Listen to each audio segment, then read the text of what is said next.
परीक्षाएं इन परिस्थितियों में राजस्थान में आयोजित नहीं की जा सकती है।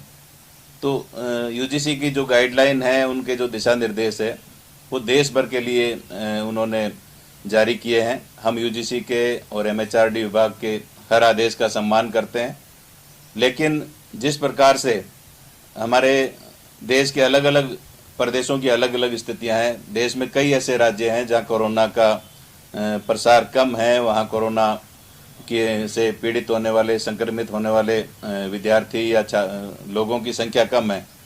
लेकिन राजस्थान में जिस प्रकार से अनलॉक होने के बाद जो कोरोना की संख्या जिस प्रकार से बढ़ रही है, तो इन परिस्थितियों में वर्तमान समय में परीक्षाएं करवाना संभव नहीं है।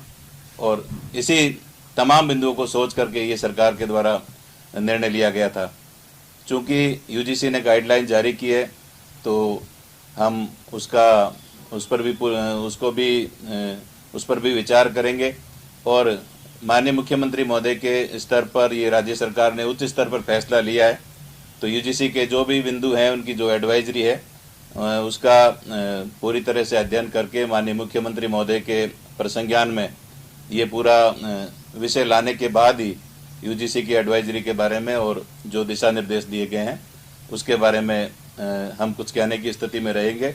लेकिन वर्तमान में जो परिस्थितियां चल रही है, उसमें कोरोना की परिस्थितियां और एग्जाम्स को कंडक्ट करवाने में जो आ रही व्यवहारिक परेशानियां हैं, उन परेशानियों, उन दिक्कतों को मद्देनजर रखते हुए ही राज्य सरकार ने ये निर्णय लिया था।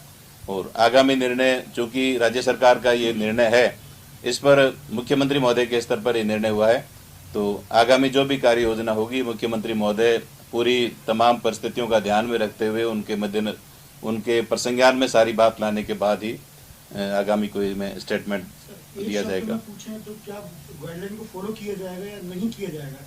क्योंकि बहुत प्रदेश के जितने भी स्टूडेंट असमंजस की स्थिति में हैं, वो चाहते हैं कि क्या गाइडलाइन फॉलो की जाए या नहीं की जाए। उसको लेकर अगर एक शब्द में क्या कहना चाहिए? अभी भी आपकी चर्चा हुई होगी मुख्यमंत्री से, तो उसको लेकर। अभी माननीय मुख्यमंत्री महोदय से चर्चा नहीं हो पाई है इस विषय पर।